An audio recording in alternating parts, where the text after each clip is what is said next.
오늘 아침 일라디오. 조금은 걱정스럽고 막막한 심정으로 주말 보낸 분들이 많으실 겁니다. 설마 했던 확진자 1000명대가 현실이 됐고, 지금 우리는 사회적 거리두기를 최고 단계로 높이느냐 마느냐의 기로에 서 있습니다. 또 고병원성 조류 인플루엔자의 확산세도 심상치가 않아서 이건 역시도 상당히 걱정스러운 상황이죠. 어려운 일이 닥치면 걱정이 앞서기 때문일까요? 우리보다 나를 우선하게 됩니다. 모두를 위해서 더 나은 일이란 걸 알지만 내가 감수해야 할 작은 일이 더 크게 느껴지고, 그러다 보면 판단력을 잃기도 하죠.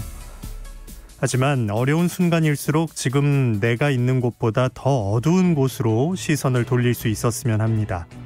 나보다 우리를 먼저 생각하는 마음, 힘든 시간을 보내고 있을 이웃을 위해서 불편함을 기꺼이 감수하고 동참하는 마음, 그 마음들이 모이고 모여서 만들어낼 엄청난 힘이 간절한 아침입니다. 12월 14일 월요일입니다. 오늘 아침 일라디오 출발하겠습니다. 저는 아나운서 김재홍입니다.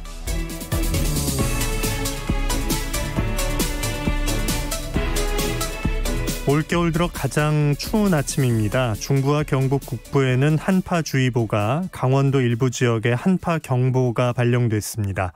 서울의 아침 기온 영하 9도, 철원은 영하 15도, 파주 영하 13도, 대구도 영하 3도를 기록하고 있습니다. 바람이 강해서 체감온도는 훨씬 낮고 낮에도 기온은 영하에 머문다고 하니까요. 옷차림 따뜻하게 잘 챙겨 입고 나오시기 바랍니다. 그리고 지금 울릉도와 독도엔 대설경보가 내려져 있습니다. 호남 서해안과 제주 산간에도 20cm, 울릉도에는 30cm 넘는 폭설이 예보돼 있습니다. 비닐하우스 등 시설물 피해 없게 미리 대비하셔야겠습니다. 또 어제 내린 눈이 추위와 만나 도로 상황이 상당히 안 좋은데요. 특히 그늘진 곳이나 교량 등에 얼음이 깔려 있으니까요. 운전하는 분들 또 보행하는 분들도 미끄럼 사고에 각별히 주의하시기 바랍니다. 자, 월요일 아침 세상의 모든 농수산물 퀴즈 새농퀴를 시작하는 날이죠. 힌트 잘 들어보시고 정답 아시는 분들은 단문 50원, 장문 100원의 유료 문자 샵 9730으로 보내주시기 바랍니다. 퀴즈 정답 맞춰주신 분들 가운데 추첨을 통해서 20분께 웰빙 혼합 잡곡 세트, 또 커피 교환권을 비롯한 다양한 선물을 보내드리겠습니다. 자, 이번 주 새농퀴 그 첫 번째 힌트 지금 나갑니다.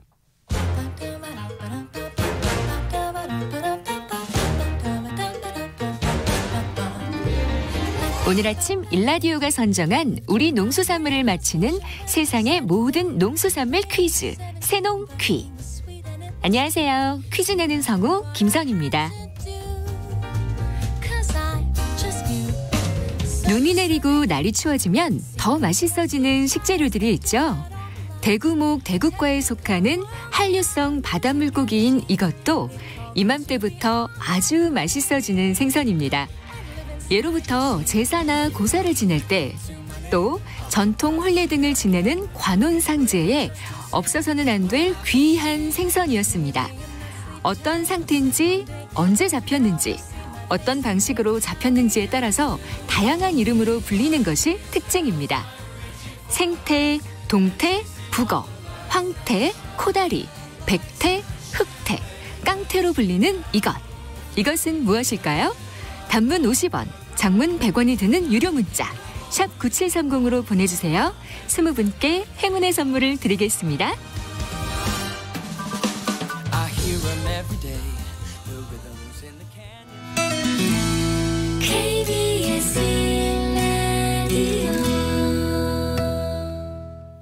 새농퀴 정답 아시는 분들은 단문 50원, 장문 100원 드는 유료 문자 샵 9730으로 보내주시기 바랍니다. 농작업 정보로 이어갑니다. 농촌진흥청 대변인실 김용길 팀장과 함께합니다. 안녕하십니까? 예, 안녕하십니까? 네. 자, 어제는 경기도 김포에서도 고병원성 조류 인플루엔자가 확진됐는데요. 그 추가 발생 막는데 지금 총력을 기울이는 상황이죠? 예. 현재까지 집계된 그 고병원성 조류 인플루엔자 발생 상황은 조금 전에 말씀하신 것처럼 어젯밤 김포 가금농장이 또 하나 발생이 돼서 전국 6개 시군 13개 농가로 확대가 됐습니다. 날씨가 추워지면서 확산세가 늘고 있는 상황이기 때문에 정부는 가축과 차량 등에 대해 일시 이동 중지 명령과 함께 축사 소독과 차단 방역에 총력을 기울여 줄 것을 당부하고 있습니다. 정부는 전국 가금농장, 축산시설, 또 축산차량, 하천, 또 철새, 도래지 등 오염 지역에 대한 대대적인 소독을 진행하고 전국 가금농장에 파견된 차단 방역 담당자를 통해서 농장 진입로 상석회 벨트 구축, 또 농장 청소와 소독 이행 여부, 축사 출입 시 장화 갈아 신기, 축사 내부를 매일 소독하는지 등을 집중 점검을 하고 있습니다. 이와 함께 이제 농장 간 수평 전파 차단을 위해서 사료와 분뇨 차량의 시도 간 이동을 금지하고 GPS 단말기를 부착하지 않은 차량을 포함해 미등록 축산 차량에 대한 집중 단속도 실시하고 있습니다. 고병원성 조류 인플루엔자가 전국적으로 번지고 있기 때문에 가금농가와 축산 관계자, 일반 국민 모두 긴장을 늦추지 말고 차단 방역에 최선을 다해 주셔야겠습니다. 네. 자, 어제 눈이 꽤 내렸는데 오늘도 서해안 쪽엔 지금 폭설 수준의 눈이 내리고 있고 강추위도 지금 예보됐습니다. 농가에서도 각별한 대비가 필요하겠어요. 예. 이번 주부터 날씨가 극강하면서 아침 기온이 이제 영하 10도에서 영하 3도까지 강추위가 이제 계속될 것으로 예보가 됐고 특히 그 남부 서해안 지방에 눈도 많이 내릴 것이라는 예보가 있는 만큼 비닐하우스와 농업시설물 관리에 특히 신경을 써주셔야겠습니다. 시설하우스 보온에 사용되는 난방기와 차광막 등을 미리 점검을 해주시고 눈이 많이 내릴 것에 대비해서 시설하우스에 처있는 차광막은 눈이 오기 전에 미리 걷어내주시고 비닐하우스 내부 중간중간에는 버팀목을 보강한다거나 비닐하우스 바깥쪽에는 방수용 비닐을 더 씌워주면 눈이 자연스럽게 흘러내려서 붕괴 피해를 줄일 수가 있겠습니다. 네. 한편 추운 겨울에는 농업시설물 화재도 주의를 해야 하는데요. 농장 규모에 맞는 전력 사용량을 확인한다거나 전선의 피복 상태와 누전 차단기 작동 여부, 또 문어발식 전기 사용을 금지하는 등 화재 발생에도 각별히 신경을 써주셔야 되겠습니다. 예. 자, 이번 주 농가에서 실천할 농사 정보도 알아보죠. 먼저 벼농사 어떻습니까? 내년에 심을 보급종 벽실을 신청할 시기가 됐는데요. 지역에 공급되는 품종과 그 품종의 특성을 잘 알아보시고 기간 내에 시군 농업기술센터에 신청을 하시면 되겠습니다. 사용이 끝난 농기계를 보관할 때는 디젤 엔진의 경우에는 연료통에 연료를 가득 채워 보관을 하시도록 하고 가솔린 엔진은 연료를 완전히 빼낸 후에 보관을 하시되 햇볕을 받지 않고 통풍이 잘 되는 장소를 골라서 비닐 덮개를 씌워서 보관을 하시는 게 좋겠습니다. 네. 밭작물엔 어떤 관리가 필요할까요? 늦게 파종을 해서 이제 생육이 저조한 보리와 밀은 날씨가 갑자기 추워지면은 언피해를 받을 우려가 있기 때문에 탭이나 거친 투엄 또는 왕겨 등을 덮어서 안전한 월동이 되도록 관리를 해주시고 적기보다 일찍 파종한 마늘과 양파는 싹이 올라와서 갑자기 이렇게 날씨가 추워지게 되면 언피해가 우려이기 때문에 유공 비닐이나 이제 부직포 등으로 잘 덮어주시는 게 좋겠습니다. 시설하우스는 갑작스런 한파에 대비해서 찢겨진 비닐은 바로 수리를 해주시고 온풍기와 난방기 등은 점검과 연료를 미리 확보해 주시도록 하고 많은 눈이 내릴 것에 대비해서 하우스가 무너지지 않도록 중간 기둥을 설치해 주시고 눈이 많이 내릴 때는 자주 쓸어 내려줘서 하우스가 무너지지 않도록 관리를 해주셔야겠습니다. 네. 과수농가에서는 어떤 작업이 필요한 시기죠?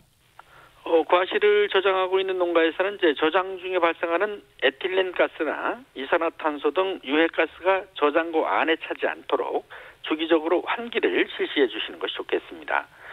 과수원에 설치된 관수 시설은 기온이 많이 내려가면 동파로 인한 그 피해가 발생할 수 있기 때문에 밖으로 노출된 부위는 부직포 등으로 잘 덮거나 싸매줘서 피해가 없도록 해주셔야 되겠습니다. 네.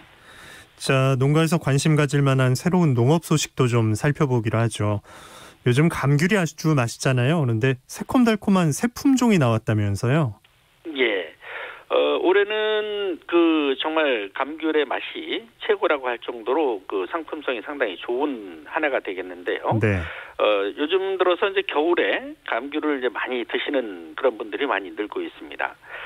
농촌진흥청이 이제 2017년부터 시범 보급한 감귤 신품종 윈터 프린스라는 품종이 있는데요. 이 품종이 지난 목요일부터 이제 시장에 첫 출하를 했는데 소비자들로부터 호평을 받고 있다고 합니다.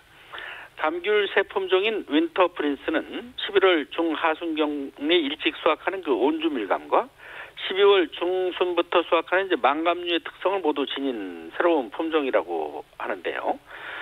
과즙이 풍부하고 과육이 부드러우면서 비슷한 시기에 유통되는 황금향보다 당도가 높고 신맛이 적당히 새콤달콤한 품종이 되겠습니다. 특히 이 품종은 껍질이 잘 벗겨져서 먹기에 편하고 관리가 또 쉽고 생육이 좋아서 농가도 선호하는 품종인데요. 농촌진흥청은 현재 7헥타르가 보급된 윈터 프린스 감귤이 소비자들로부터 좋은 평가를 받음에 따라서 내년부터 감귤 연구단과 함께 윈터 프린스 품종의 보급 면적을 적극 확대해 나갈 계획이라고 밝혔습니다. 네, 농작업 정보 농촌진흥청 대변인실 김용길 팀장과 함께했습니다. 고맙습니다. 네, 감사합니다.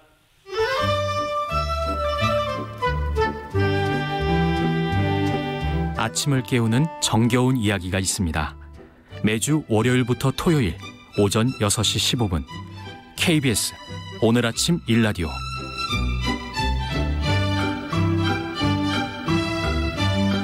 친환경 농업 육성과 고품질 농산물 생산을 위해서 정부가 유기질 비료 구입 비용의 일부를 지원하고 있습니다. 내년부터 유기질 비료 지원 사업의 일부 내용이 달라진다고 하는데요. 해당 농업인들은 미리 알아두시면 좋겠죠. 그런데 유기질 비료를 신청하려고 해도 실제 농사 짓는 규모만큼 신청할 수가 없는 농업인들이 있습니다. 농지를 빌려서 농사 짓는 임차농들인데요. 같은 친환경 농사를 짓지만 유기질 비료를 신청할 수 없는 이유는 과연 무엇 때문일까요? 농민들이 바라보는 유기질 비료 지원 사업의 문제점을 오늘 농수산 이슈에서 알아봅니다. 한국농정신문 원재정 기자 전화 연결돼 있습니다. 안녕하십니까? 네, 안녕하세요. 한국농정신문 원재정입니다. 네, 우선 유기질 비료 지원 사업에 대한 설명부터 좀 해주시죠.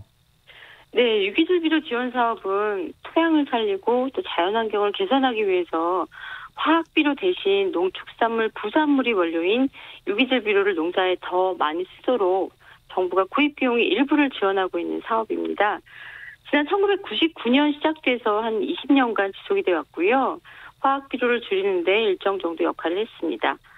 유기질 비료의 원료는 유박이라든가 가축분과 같은 농축산물, 부산물이기 때문에 자원을 다시 쓸 수 있다는 점, 그리고 환경 부담이 적다는 면에서 여러 가치가 있습니다. 네, 99년에 시작해서 꽤 된 건데 그동안 잡음도 좀 있었다면서요? 예, 정부가 친환경 농업 육성 차원에서 이 유기질 비료 지원 사업을 도입을 했는데요. 시행 과정에서는 다소 논란도 있었습니다. 유기질 비료 원료 중에 유박이라는 거는 이제 기름을 짜고 남은 깨 찌꺼기고 이게 좀 많이 사용이 되고 있는데 수입품이 많습니다. 그러니까 국내 농축산물, 부산물 활용 의미와도 맞지 않고 또 정부가 세금으로 유기질 비료 구입 비용 일부를 농민들한테 지원하는데 결국은 외국산 유박을 수입하는데 세금이 쓰이는 것 아니냐 하는 비판도 들었습니다. 하지만 화학비료를 줄이고 또 국내산 유기질 비료의 사용을 확대하는 데 효과가 있는 만큼 제도의 취지를 잘 살려서 운영되도록 하는 것이 더 필요하다고 말씀드릴 수 있습니다. 네, 큰 틀에서 봤을 때는 좋은 방향으로 간다고 봐야 하는 건데. 예, 맞습니다. 예. 내년에 할 이제 유기질 비료 지원 신청은 이제 이미 끝났을 텐데 일부 좀 달라지는 점이 있다고요? 예, 2021년 유기질 비료 지원 사업 신청은 지난 8일까지 마감이 됐습니다. 농식품부는 내년 유기질 비료 지원 사업에 대한 시행 지침을 다소 변경했는데요. 우선 지원 단가가 좀 낮아졌습니다.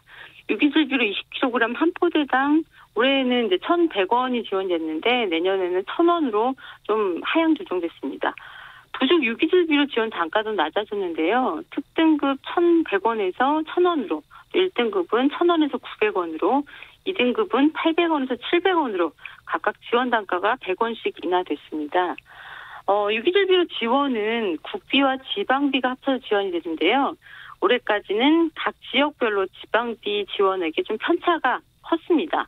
이게 이제 차등 지원이다 이런 논란이 되면서 내년부터는 지방비 지원 단가를 올해와 같은 600원 이상으로 하고 또 이제 관내 유기질비료 생산 업체의 제품에는 지역별로 추가 지원도 이어지고 있는데요. 이건 역시 20kg 한 포대당 300원을 넘지 못하도록 했습니다. 네. 정리를 좀 하자면 농민분들께서 주로 사용하시는 유기질비료인 발효태비의 가격은 1등급 기준으로 20kg 한 포대에 3,600원인데요. 정부하고 지자체 보조 금액은 한 포대에 1,500원에서 1,600원, 좀 업체별로 차이가 있어서 1,500원에서 1,600원이 됩니다. 따라서 한 포대당 농민들의 자부담액은 2,000원에서 2,100원가량이 된다고 생각을 하시면 될 것 같습니다. 그리고 이제 여러 지역에 흩어진 농지에서 농사를 짓는 경우에는 농지 소재지 읍면동사무소에 각각 유기질비료 지원 신청을 해야 됩니다. 그리고 단위 면적당 농가 신청 한도도 생겼는데요. 부수 유기질비료의 경우에는 시바르당 2,000kg을 초과해서 신청할 수 없도록 했습니다. 이런 한도를 만든 이유는 사용량 이상의 비료를 신청했다가 일부 물량을 포기해서 예산이 불용되는 이런 것들을 사전에 예방하기 위한 그런 장치로 마련됐습니다. 네. 자, 이런 구입 비용 지원이 농민들에게 환영을 받는 정책이잖아요. 그런데 지금 신청 자격에 차등이 있어서 문제가 지적되고 있다고요? 네, 제가 이제 열흘 전에 신문 마감을 하던 중에 제주 지역 농민분이 장문의 그런 카카오톡 메시지를 보내셨습니다. 날짜로는 그게 3일이었는데요. 그 내용을 좀 살펴보면 유기질비료와 퇴비를 신청 중인데 임대차 계약서 없이 농사를 짓는 유명 대리농의 경우는 농사 짓는 면적만큼 유기질비료라든가 퇴비를 신청할 수 없다는 거였습니다. 이게 뭐 전국 어느 지역이나 비슷한 상황이긴 하지만 제주 지역은 2010년 이후에 개발붐이 일면서 농지값이 크게 오르기 시작했습니다. 뭐 농사를 지어서 땅을 살 수 없는 조건이 됐고 또 외지인 소유 땅이 많아지면서 실제 농사를 짓는 농민들은 땅을 구하기도 어렵거니와 임차료도 계속 상승 추세에 있는데요. 그러니까 자기 땅이 없이 농사를 짓는 임차농은 농지 주인과 임대차 계약을 맺을 때 임대차 계약서를 써야 하지만 실제로 이 임대차 계약서를 주고받는 경우가 굉장히 드문데요. 네. 반면에 정부의 정책과 지원 사업 대부분 농업 경영체에 등록돼 있는 농지를 기준으로 지원이 됩니다. 근데 임차농들은 여기서부터 불리해지기 시작합니다. 예. 그러니까 농업 경영체 등록상 농지, 그럼 임차농이 짓는 농지, 여기에서 이제 누가 받게 되느냐 이 문제가 생기는 거군요. 예, 맞습니다. 그 농업경영체 등록은 직불금을 비롯해서 유기질비료 지원 사업과 같은 이런 정책 지원에 꼭 필요한 조건인데요. 뭐 자기 땅에서 농사를 짓는 농민 같은 경우 큰 문제가 없습니다. 그러니까 농업경영체 등록을 할 때 내 땅에서 농사를 짓는 경우는 농업경영체 등록 신청서, 경작사실 확인서, 농자재 구매 영수증 또는 농산물 판매 영수증이 있으면 되는데요. 네. 이게 남의 땅을 임차 농지의 경우에는 농업경영체 신청서, 농자재 구매 영수증, 농산물 판매 영수증뿐만 아니라 임대차 계약서가 필수 서류입니다. 근데 임대차 계약서를 작성하는 경우가 많지 않다는 게 앞서 설명드린 것처럼 문제가 되는데요. 실제 내가 만평의 농사를 짓는 농민이라고 하더라도 만평에 필요한 유기질비료를 신청하려고 하지만 임대차 계약서 없으면 결국은 이 서류상에 등록된 농지 면적만큼밖에 신청할 수가 없게 됩니다. 네. 그 넘쳐서 불용하는 것도 문제지만 모자란 건 진짜 큰 문제인데 예. 임차 농민들의 이런 답답한 심정 좀 직접 들어보셨죠? 네, 그 한국농정에서 제주 지역 임차 농민들께 내년도 유기질비료 신청과 관련한 문제점은 없는지 좀 자세히 여쭤봤습니다. 서귀포시에서 감기울 농사를 짓는 한 농민의 경우는 3,000평 농사를 짓는데 그중 절반인 1,500평은 직불금을 비롯해서 유기질비료 지원 혜택을 받지 못하고 있다고 합니다. 이게 올해에만 겪는 일이 아니라는 게 더 씁쓸한 건데요. 임차농지의 1년 수입이 1,000만 원이라고 한다면 직불금이라든가 정책사업 혜택을 받지 못해서 한 200만 원가량은 꼬박 손해가 생기는 상황입니다. 하지만 외지에 사는 땅 주인한테 임대차 계약서를 써달라 이런 무리한 요구를 할 수 없는 처지라고 굉장히 답답해했습니다. 네. 손해가 계속 나고 불합리하다고 느끼지만 이걸 또 바로잡기도 좀 쉽진 않은, 요구하기가 어려운 상황인 거네요. 예, 그렇습니다. 임차한 농지에 임대차 계약서를 써주는 경우도 더러 있습니다. 그런데 농업경영체 등록에는 기재하지 않는 조건이 대부분이라서 이래저래 손해는 반복되고 있습니다. 최호진 제주 성산읍 농민의 사무국장의 말을 들어보면 제주도 내 대부분의 부재지주가 그 투기 목적으로 농지를 구매한 뒤에 양도소득세 혜택을 보기 위해서 8년간 작용을 한 것처럼 서류를 꾸민다고 합니다. 네. 이 부재지주가 농업경영체 등록을 하고 임차농이 대신 부재지주 이름으로 농약과 비료 등을 구매하기도 한다는데요.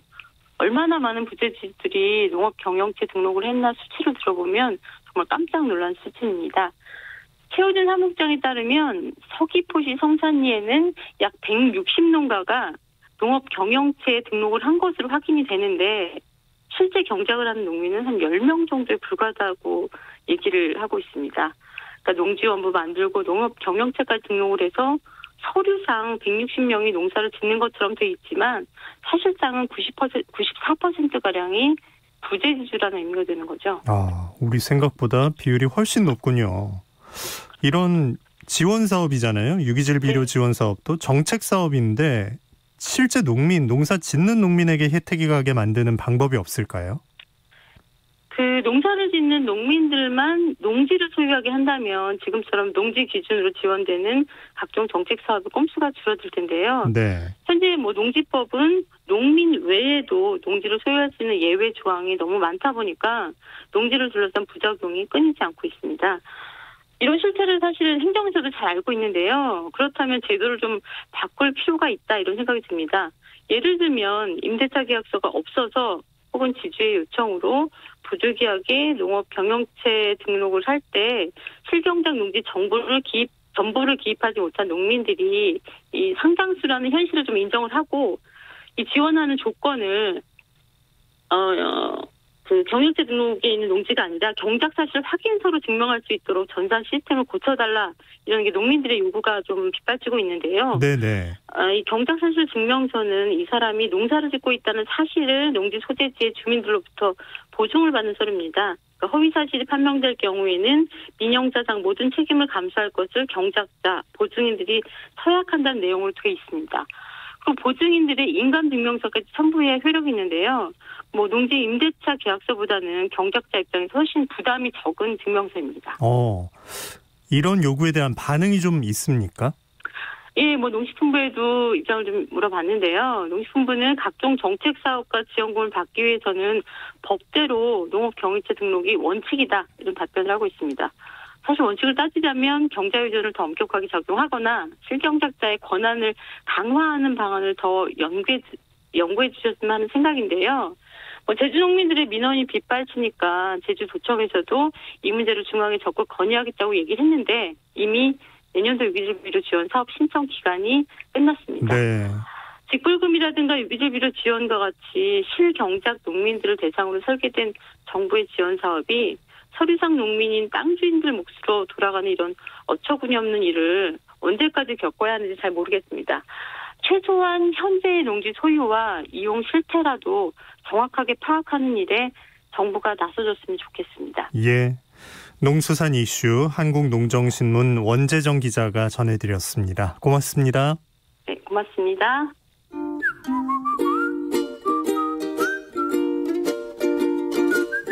오늘 아침 일라디오 김재용 아나운서의 진행으로 듣고 계십니다.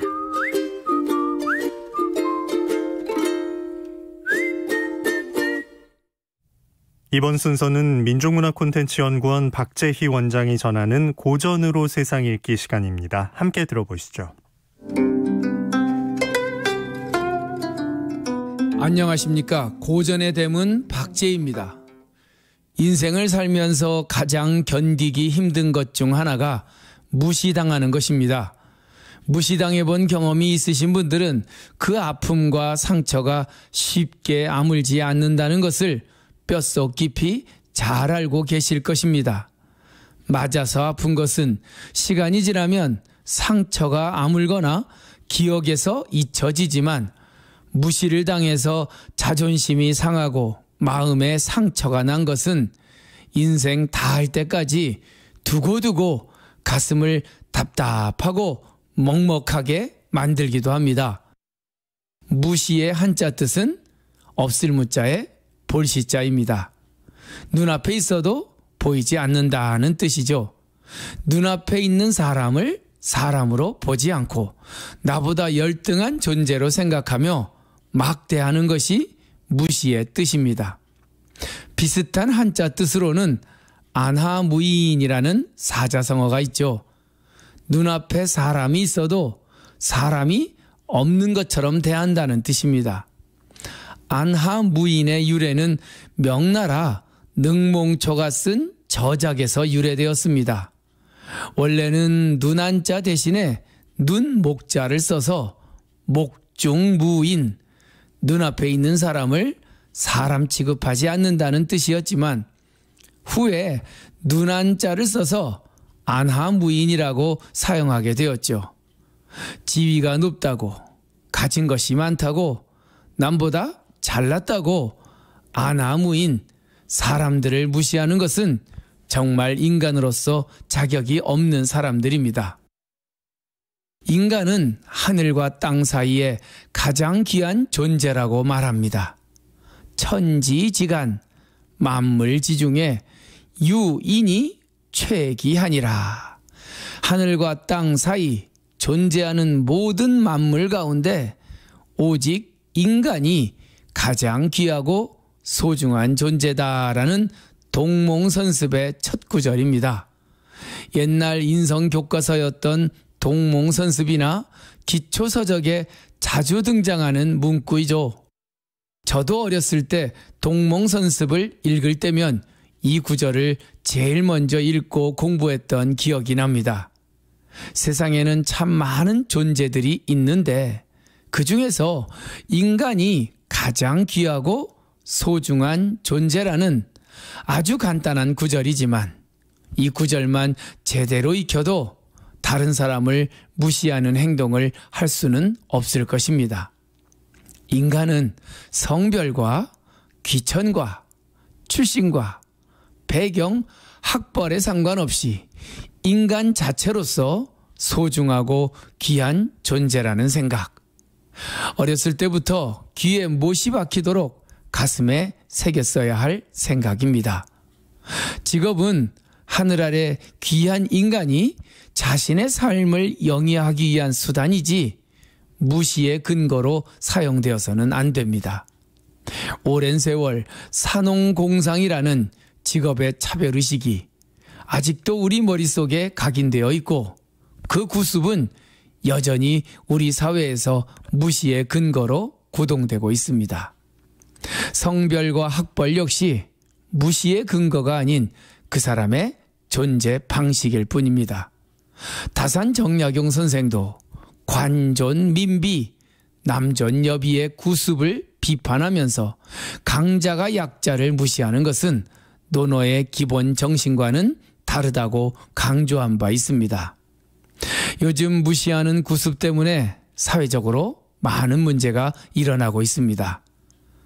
어느 아파트 경비원을 입주민이 무시하고 폭력을 행사하여 죽음으로 몰고 간 사건은 아직도 우리 가슴에 큰 충격으로 남아 있습니다. 무시를 당해본 사람 중에 57%가 또 다른 사람을 무시한다는 통계가 있는 것을 보면 누군가에게 무시당한 화풀이를 다른 사람에게 전가하는 것도 우리 시대 우리들의 모습입니다. 인간이 인간을 무시하지 않는 그런 세상이 되었으면 좋겠습니다.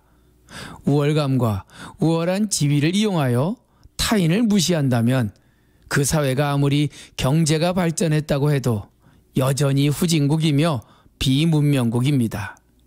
직업과 지위와 성별과 배경이 인간을 차별하고 무시하는 근거로 사용되지 않는 세상. 서로가 존중하고 배려하며 다름을 인정하고 상대방의 입장에서 한 번 더 생각해보는 그런 세상이 빨리 오고 이 무시무시한 세상은 빨리 지나갔으면 좋겠습니다. 고전의 댐은 박재희였습니다. 네. 9861님 문자 보겠습니다. 진주에서 택시 운전하고 있습니다. 아침바람이 차갑네요. 새벽에 나왔는데 손님이 없어서 더 추운 것 같아요 하셨습니다. 1231님 갑자기 눈 오고 추워지는 겨울이 온 것 같네요. 모두 단단히 준비하고 출근해야 할 것 같습니다 하셨고요.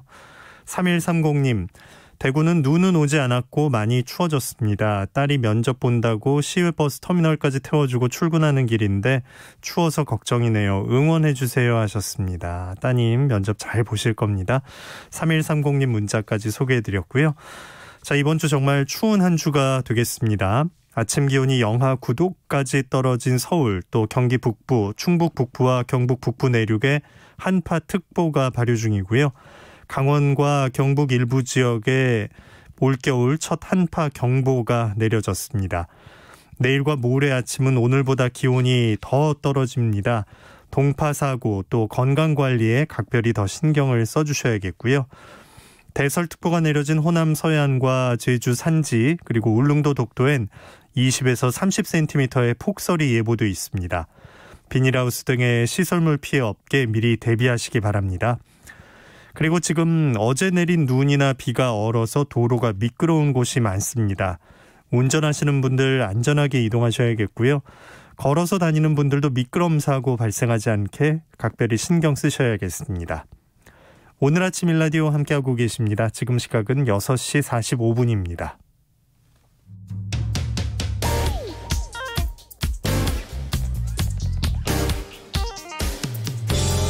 오늘 아침 뉴스 브리핑 정상근 기자와 함께합니다. 안녕하십니까? 네, 안녕하십니까? 네, 코로나19 신규 확진자 수가 계속 올라가더니 이제 1000명대를 넘어섰어요? 네, 이번 주말 또 한 차례 신규 확진자 수가 급증을 했습니다. 지난 토요일 영시 기준 확진자가 928명이었고요. 어제 영시 기준 확진자는 1000명을 넘어서 1030명이 나왔습니다. 이틀 사이 1980명의 확진자가 나온 것이고 지역사회 감염자도 1930명에 달합니다. 어제는 검사 건수 대비 확진자를 계산한 양성률도 4.16%가 나왔는데요. 지금까지 평균 1.27%보다 3배 이상 높은 수치입니다. 수도권이 심각한데요. 이틀 사이 서울에서만 755명의 확진자가 나왔고요. 경기도에서는 596명이 나왔습니다. 인천도 이틀 사이 104명의 확진자가 나와서 수도권에서는 이틀 사이에 1,455명의 확진자가 나왔습니다. 부산에서 114명, 대구 63명, 강원도 53명, 경남 39명, 경북 37명, 충북 36명, 대전과 울산에서 각각 31명, 광주 23명, 충남 18명, 전남, 전북이 13명씩, 제주도 3명, 세종에서 1명이 나왔습니다. 누적 확진자 41,736명이고요. 누적 사망자도 최근 빠르게 늘어나면서 578명이 됐습니다. 네, 사회적 거리두기 단계를 또 올리는 것도 지금 논의 중이죠? 네, 그동안 정세균 총리가 열어왔던 이 범정부 차원의 코로나19 대책회의를 어제는 문재인 대통령이 직접 주재를 했습니다. 이 자리에서 문재인 대통령은 지금 확산세를 꺾지 못하면 사회적 거리두기 3단계 격상도 검토해야 하는 중대한 국면이라면서 이를 위한 사전 준비와 함께 불가피한 경우 과감한 결단을 해달라라고 당국에 주문했습니다. 다만 3단계 격상은 그야말로 마지막 수단인 만큼 총력을 다해 막아야 한다라고 강조하기도 했습니다. 문재인 대통령은 빠른 진단검사와 역학조사, 병상과 생활치료센터 확보를 강조하기도 했고요. 보건당국과 의료진의 헌신, 민간 연계의 협조에 감사를 표하기도 했습니다. 이에 따라 정부는 연말까지 수도권에 병상 1만 개를 추가 확보하고 중증 환자 전담 간호사에게 하루 10만 원의 위험수당을 주는 등 의료계 지원도 늘리겠다라고 밝혔습니다. 인천시는 사실상 3단계에 준하는 선제 조치를 취하겠다라고 밝혔고요. 경기도도 정부의 3단계 격상을 건의하고 여의치 않을 시 경기도만이라도 3단계를 격상하겠다라는 입장을 밝혔습니다. 한편 경기도는 이 병상 부족 문제 등을 해결하기 위해서 대학 기숙사 등 민간 시설을 강제 확보하는 긴급 동원 조치에 들어간다라고 밝히기도 했습니다. 네, 수도권의 그 학교 등교 상황은 어떻게 달라집니까? 네, 이 서울과 경기도 그리고 인천의 시도교육청은 내일부터 이 각급 학교의 등교 수업을 중단하고 전면 원격 수업으로 전환하겠다라고 밝혔습니다. 교육부의 사회적 거리두기 단계별 학사 운영 방침에 따르면 각각 학교의 전면 원격 수업 전환은 3단계 때 시행되는 조치인데요. 하지만 새 시도교육청은 선제적으로 비상조치를 내린다라고 밝혔습니다. 또 서울의 경우 이미 시내 초등학교와 유치원의 70% 이상 그리고 특수학교의 50% 이상이 겨울방학에 들어갔다라는 점도 고려됐다라고 밝혔습니다. 다만 세부적인 조치 내용은 시도마다 공통적인 부분도 있고 또 차이가 발생하는 부분도 있습니다. 예. 60명 내외 유치원이라든지 300명 내외의 초중고등학교 등 소규모 학교도 모두 원격 수업에 들어가기로 한 점, 그리고 특성화고와 후기 일반고의 보입 전형 진행과 또 2학기 기말고사 등 학생 평가를 위한 등교 수업은 불가피하다고 판단해서 학교장이 필요한 날짜만큼 등교를 허용하기로 한 부분도 같습니다. 그리고 유치원과 초등학교의 돌봄교실도 계속 운영한다라는 방침인데요. 하지만 이 특수학교 등교 수업을 원천 차단한 서울, 경기와는 달리 인천시 교육청은 시차 등교를 통해서 학생 2명당 교직원 1명의 교육활동을 가능하도록 여지를 두긴 했습니다. 네. 자, 지금 고병원성 조류 인플루엔자 확산세를 걱정해야 하는데 경기도 김포에서도 확진 판정이 나왔어요. 네, 경기도 김포시에 소재한 산란계 농장에서 고병원성 조류 인플루엔자 확진 판정이 나왔습니다. 조류 인플루엔자 중앙사고수습본부는 해당 농장에서 폐사가 증가하는 등 이 고병원성 AI가 의심되는 증상이 나타났다라는 신고를 받고 이 경기도의 동물위생시험소에서 간이 검사를 한 결과 양성으로 확인이 됐으며 이후 추가 검사를 통해서 고병원성으로 최종 확진됐다라고 밝혔습니다. 이에 중수부는 발생 농장 반경 3km 내 사육 가금을 예방적 살처분하고 또 10km 내 가금 농장은 30일 이동 제한 그리고 일제 검사를 시행할 방침입니다. 그리고 발생 지역인 김포의 모든 가금 농장은 7일간 이동이 제한됩니다. 한편 전남 영암에서도 확진 판정이 나왔는데요. 지난달 26일 전북 정읍 농장에서 2년 8개월여 만에 고병원성 AI가 확진된 이후에 김포 농장까지 모두 13곳의 농장 및 도축장에서 확진 사례가 나왔습니다. 네. 자, 조두순이 출소했는데 전후 사정을 좀 살펴볼까요? 많은 논란이 있었죠? 네, 모두가 알고 있는 그 끔찍한 사건을 저지른 조두순이 불과 12년 만에 교도소에서 나와서 집으로 돌아갔습니다. 지난 토요일 오전 6시 50분경 서울 남부교도소에서 나왔고요. 관용차를 타고 안산의 보호관찰소로 갔습니다. 그리고 1시간 정도 보호관찰소에서 신상정보를 등록하는 등 행정 절차를 마치고 또 뒷짐을 지고 나왔는데 뉘우치고 있느냐, 사과할 용의가 있느냐라는 질문에는 고개만 2차례 숙이고 답이 없었습니다. 그리고 직후 집으로 돌아갔는데요. 이 조두순은 앞으로 이 전담 보호관찰관이 1대1로 밀착 감시를 합니다. 7년간 전자발찌를 차고 5년간은 온라인에 신상이 공개되기 때문에 지난 토요일부터 이 조두순의 얼굴 그리고 전신 사진, 키, 몸무게, 주소 등이 공개가 됐습니다. 한편 이 조두순의 출소 이후 조두순의 주거지 앞에서 개인 방송을 하는 유튜버들 그리고 취객들이 몰려서 하룻밤 사이에 인근 주민들로부터 70건이 넘는 신고가 접수되기도 했습니다. 특히 그 유튜버들이 노래를 크게 틀거나 이 소란을 피워서 이 주민분들이 큰 피해를 입고 있는 상황입니다. 네. 자, 국회에선 국정원법 개정안에 대한 필리버스터가 있었는데 이건 종료됐죠? 네, 이 주말 사이 국가정보원법 개정안을 반대하는 국민의힘과 또 찬성하는 더불어민주당 측의 필리버스터가 이어졌습니다. 해당 법안은 국정원의 대공수사권을 경찰에 이관하고 국내 정보 수집 행위를 국정원 직무에서 삭제하는 것이 핵심입니다. 이 더불어민주당은 국가정보원의 국내 정치 개입 그리고 사찰 등을 근원적으로 제거할 수 있고 또 대공수사권 이관으로 인권 침해를 차단할 수 있다는 입장인 반면 이 국민의힘은 대공수사권을 경찰에 주면 경찰 권력이 비대해지고 안보 역량도 약화되며 또 경제질서 교란 행위를 국정원 수집 정보에 포함시킨 것은 오히려 민간인 사찰에 악용될 수 있다라는 이유로 반대를 했습니다. 하지만 이 해당 법안에 대한 무제한 토론이 진행되던 중에 이 필리버스터에 나선 한 의원이 확진자와 접촉한 것으로 알려지면서 필리버스터가 중단이 됐습니다. 윤희숙 국민의힘 의원이 12시간 48분간 필리버스터를 하고 있었는데 이 정회 이후 필리버스터가 재개됐지만 민주당은 투표를 통해서 토론을 종결했습니다. 그리고 국정원법 개정안에 대해서 표결이 이뤄져서 해당 법안은 국회 본회의를 통과를 했습니다. 네. 현재 국민의힘은 이 대북전단 살포를 금지하는 남북관계발전법 개정안에 반대를 하면서 또다시 필리버스터를 시작했는데요. 이 더불어민주당은 코로나19 확산이 심각하니 무제한 토론을 중단하자라고 했고 이 국민의힘은 그렇다면 법안 처리를 미루라 이렇게 주장을 했습니다. 네. 자, 윤미향 의원이 사진을 하나 올렸는데 이게 좀 논란이 됐어요. 네, 더불어민주당 윤미향 의원은 자신의 소셜미디어에 6명이 마주 앉아 있는 술자리 사진을 올렸습니다. 이 사진상에는 아무도 마스크를 쓰지 않고 있었는데요. 윤미향 의원은 SNS에 위안부 피해자인 기론옥 할머니의 빈자리를 가슴에 새기며 생신을 축하하는 자리다라고 소개를 했습니다. 그런데 정작 기론옥 할머님은 자리에 없었고 또 코로나19가 나날이 심각해지는 상황에 이 국회의원이 마스크를 벗고 또 술자리에 참석한 것이 그리고 또 그것을 SNS에 올린 것이 적절한지 논란이 커졌습니다. 그러자 윤미향 의원은 사진을 삭제하고 대신 사과의 글을 올렸는데요. 이 기론옥 할머니의 94번째 생일이었는데 연락이 닿지 않아서 축하 인사도 전하지 못했다라면서 이 지인들과의 식사 자리에서 그리움을 나눈다는 것이 사려 깊지 못한 행동이 됐다라고 사과했습니다. 또한 방역 지침을 잘 지켰고 식사도 9시 전에 마무리했다라고 해명을 했습니다. 네. 자, 독일 분데스리가에서 뛰는 정우영 선수가 데뷔골을 넣었다고요? 네, 그 유망주 정우영 선수가 드디어 분데스리가 데뷔골을 터뜨렸습니다. 이 프라이브르크 소속의 정우영 선수는 후반 41분 교체로 출전을 했는데 이 단 6분 만에 폭풍 같은 질주 그때 재치 있는 칩슛으로 골키퍼를 넘겨서 골망을 흔들었습니다. 2년 넘게 기다려온 첫 골이 터진 감격적인 순간이었는데요.